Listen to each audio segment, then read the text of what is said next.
Bonjour et bienvenue à toutes et à tous sur la chaîne Je Réfléchis. Je vais vous présenter aujourd'hui le module 2 colonisation par Phil Eklund et Jeffrey Chamberlain. D'ailleurs, le module 1 que j'ai présenté précédemment est également par les mêmes personnes. Le module 2 colonisation, on va dire que ça va rajouter un aspect de colonisation de l'espace, sachant qu'on était plus sur l'industrialisation, même si on avait déjà des colonies, avec les autres modules et le jeu de base, ou avec, oui, avec le module politique et le module 1. Le module 2 va rajouter des éléments supplémentaires que je vais vous présenter. Hop, je vais prendre les éléments. Oups, pardon. Donc j'ai pas laissé le module 1 parce que on va dire que je fais plusieurs vidéos à la suite.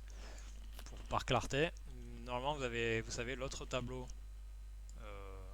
qui est un peu comme un playmat là, comme ça, pour le module 1 et vous allez en avoir un autre. Donc il faut avoir de l'espace sur la table, clairement.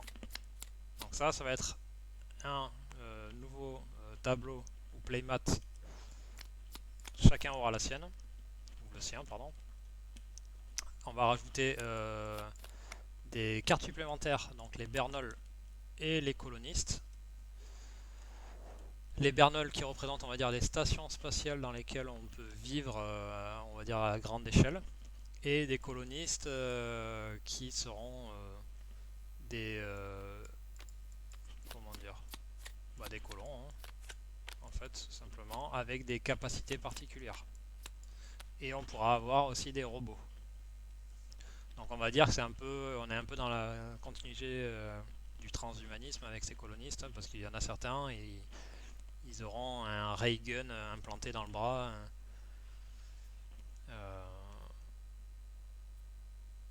ou voilà, par exemple là on a des survivalistes qui ont un ray gun, visiblement. Des libertariens. Enfin, non, libertariens, souvent je lisais le lore un peu.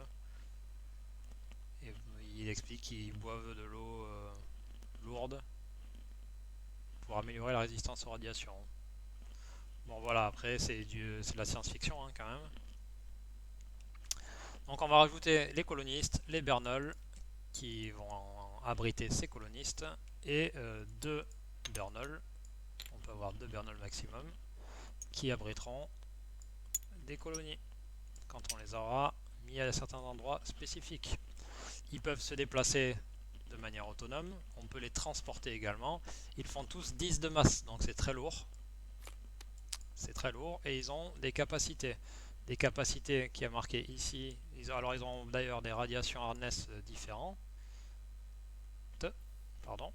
Vous voyez le Trust Triangle qui est gris parce qu'en fait ils utilisent du dirt.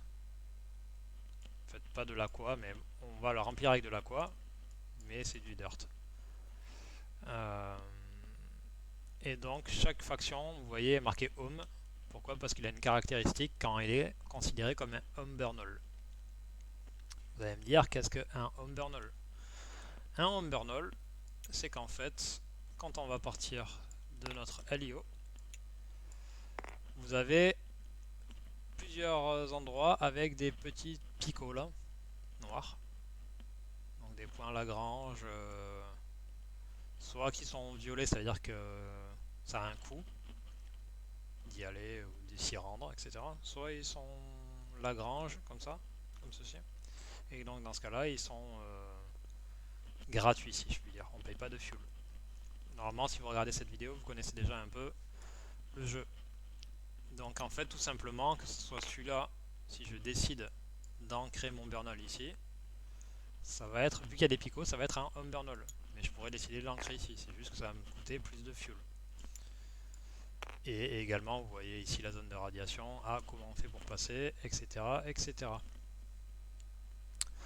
Et donc, on va avoir une nouvelle opération qui est le fait d'ancrer son Bernoulli. Et quand on va ancrer son Bernoulli, on va placer une petite colonie, un colonidome sur le dessus. C'est pareil quand vous avez le jeu en physique. Et donc il va aller sur le Bernoulli correspondant ici, et vous allez faire ce qu'on appelle une opération, enfin une réaction une action gratuite d'exomigration. Donc dans le tas de cartes de colonistes ici, vous allez récupérer celui qui est en haut. Donc par exemple, vous allez récupérer le Just Cosmonaut, qui est un prospecteur coloniste. Chaque coloniste aura une particularité. Il pourra être ingénieur, mineur, industrialiste, prospecteur. Certains auront un triangle de poussée, ça veut dire qu'ils pourront eux-mêmes ben, se servir de triangle de poussée en fait, hein. Ils auront des fois une valeur ISRU ou non. Certains seront des robots. Donc si c'est des robots, ça veut dire que ça va dans la main. Et il faut les construire sur les sites avant de pouvoir les utiliser. Sachant qu'il y a des règles spécifiques si on prend un robot, etc. etc. Et vous allez pouvoir également leur faire la promotion. Pour ceux qui ont suivi la vidéo précédente, vous voyez qu'il y a des petites icônes. Ici, avec un DOM et H, ça veut dire que sur une colonie H, on va pouvoir faire la promotion. Donc on va avoir également un futur. Donc un futur, ça va nous donner un objectif plus ou moins complexe. Vous voyez qu'ici, par exemple, ça va être un site astrobiologique. On voit la petite feuille. Vous voyez ici le symbole humain, alors qu'ici, vous voyez le symbole molette, si je puis dire. Enfin, vous voyez ce que je veux dire. Je perds mes mots. Symbole humain, ça veut dire qu'il va réparer les glitches également comme le crew standard. À partir du moment où on a créé un Bernol, ça va devenir notre banque. Notre Aqua, qui est ici, qui est normalement en LIO, ne sera plus en LIO.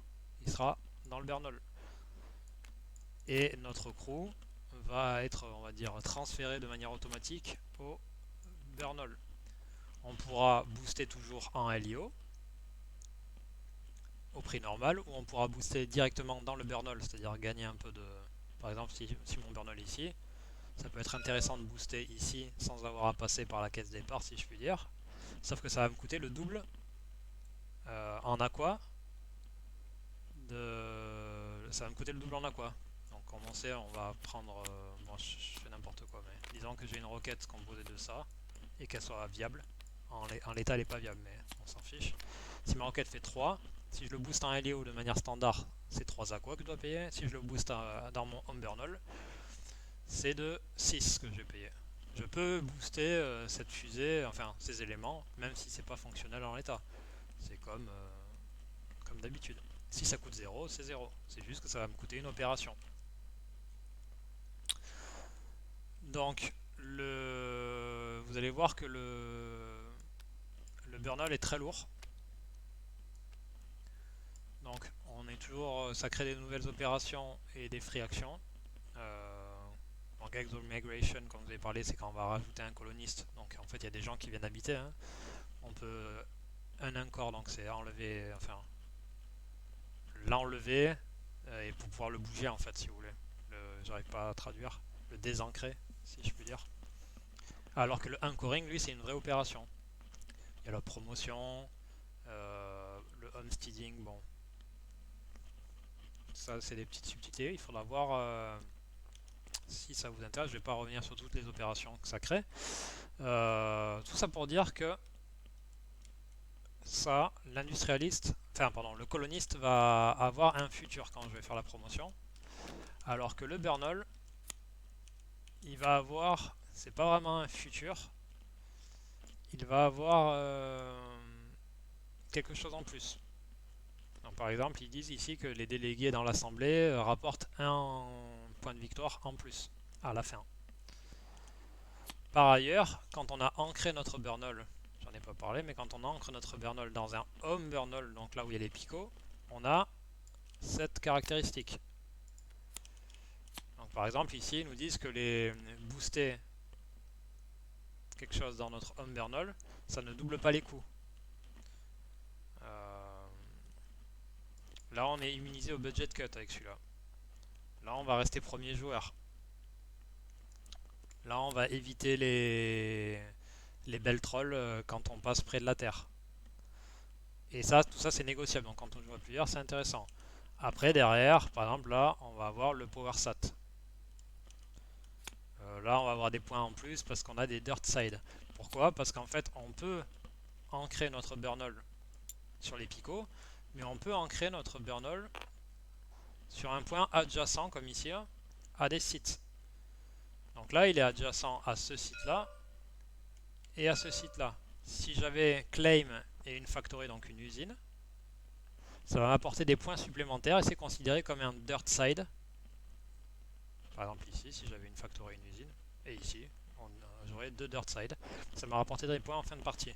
Et ça me permettrait de faire des transferts de l'un à l'autre de manière assez facile, de faire du refueling, etc. etc. Même de faire si je dois ET produce, donc produire une carte sur un site C, mais je pourrais le produire directement dans mon burnol parce qu'il est en lien en fait, il est lié. Donc ça rajoute pas mal de règles. Là, c'est un gros morceau. Je me demande si, enfin, les futurs sont un gros morceau, mais vu qu'il y a des futurs dans le module 2, euh, c'est vrai que ça rajoute pas mal. Il va avoir des subtilités telles que vous savez que quand vous créez, pour ceux qui savent jouer, quand vous créez une factory, vous allez démanteler ou décommission les supports correspondants, sauf les radiateurs, alors que les burnol, vous allez décommission également les radiateurs. Si vous avez besoin d'un radiateur pour dans votre série de supports avec votre générateur, par exemple si j'ai un burnol comme ceci, j'ai besoin du réacteur correspondant et du radiateur correspondant. Quand je vais ancrer mon burnol, donc la carte va aller dans le stack ici, à sa place. Donc mettons que je le mette ici, parce que j'en mets un deuxième. Par contre, mon générateur, je vais devoir le décommission, le démanteler, donc il repart dans ma main. Il faudra que j'ai le réacteur correspondant, donc bombe ou vague là, et le radiateur correspondant. Et il faudra que je décommission les deux. Donc c'est plus complexe. Ça veut dire qu'on peut avoir deux burnol maximum, que ce soit sur des picots ou hors des picots du moment qu'on a des dirt side. Donc par exemple, je peux avoir un burnol ici, par exemple, ou ici. Et ce qui est intéressant, vous verrez, mais bon, plus on a de sites adjacents pour quelque chose qui n'est pas un home burnol, plus c'est intéressant, notamment s'il y a des gouttes d'hydratation, comme ils disent, je crois. Alors franchement, pour moi, comme je disais, le module 1 et le module 2, ça commence vraiment à apporter quelque chose au jeu de particulier, de la profondeur. Ça va rajouter du mal de crâne, je dois le dire, au moins dans les premières parties. Quand vous allez en faire plusieurs, après, ça va aller beaucoup mieux. Euh, Par exemple, je vais donner quelques petits exemples, mais je pense que vous les voyez déjà venir de loin, déjà juste avec les futurs, etc., etc. Mais si par exemple vous ancrez ce burnol, vous avez ce prospecteur. Là, vous avez un petit symbole politique. Ça veut dire que vous pouvez rajouter, si vous voulez, un cube de votre couleur dans la case rose, parce que c'est indiqué rose. Vous pouvez rajouter un délégué. Ça, c'est un coloniste prospecteur. Donc il faut savoir que ça va rajouter des actions gratuites suivant la personne. Donc ça va être dans le player head ou dans les règles. Par exemple, un miner, il aura, si vous faites de mémoire, si vous faites une opération de mining, vous aurez une opération gratuite en plus si vous avez un mineur qui est collocated, donc qui est à côté. Donc si par exemple j'ai un site sur Mars, je fais un site refuel et j'ai mon miner ici qui est sur place sur Mars, il pourra faire une action gratuite. Donc au lieu d'avoir 7 aqua, j'aurai 14. Il faut voir dans les règles parce que vous avez des maximums. Ça compte aussi pour les isotopes du module 1. Donc au lieu d'avoir un isotope quand on refuel, on en aura deux. Donc, et ça par exemple, si vous avez deux burnol, vous avez deux colonistes. Donc Donc il y en a un qui peut faire quelque chose s'il est bien placé et l'autre il peut faire autre chose. L'ingénieur il peut faire une collocated IT production. Donc il peut produire une carte, un patent, enfin un brevet dans une factory correspondante gratuitement. En plus d'une carte qu'il va créer. Donc il doit faire déjà une carte et en produire une autre pour l'avoir gratuite en fait. Il y a des petites subtilités comme ça. Également, si vous faites une promotion de Bernal, vous n'aurez pas un coloniste, mais un deuxième. Si vous désancrez un Bernal, le Bernal promu restera violet, donc il restera promu, mais vous allez perdre vos mecs, ou vos femmes, ou n'importe qui, vos colons quoi. Également, je ne vais pas rentrer dans trop de détails, mais vous voyez que quand ils deviennent promus, quand on en fait la promotion, ça devient des labs. Des labs, ça veut dire que normalement sur place euh, des promotions de toutes les cartes. Donc par exemple, je peux faire la promotion de cette personne-là directement dans mon lab. Il y aura des subtilités avec d'autres modules où ça va rajouter de la difficulté. J'ai pas rentré dans les détails de tout parce que déjà c'est pas mal. Mais vous voyez que ça va rajouter vraiment un gros paquet de règles. Voilà, j'ai fait un genre de jet très très grossier des règles. Mais voilà, c'est pour vous faire comprendre que ça rajoute de la difficulté, mais ça rajoute vraiment de l'histoire, du lore. C'est vraiment intéressant. Je vous le conseille vraiment si vous êtes vraiment intéressé par les frontières. Tout comme le module 1. Pour moi, le jeu de base, entre guillemets, quand on commence vraiment à s'amuser, ça sera le jeu de base, donc, module 0, et avec le module 1 et le module 2. Voilà.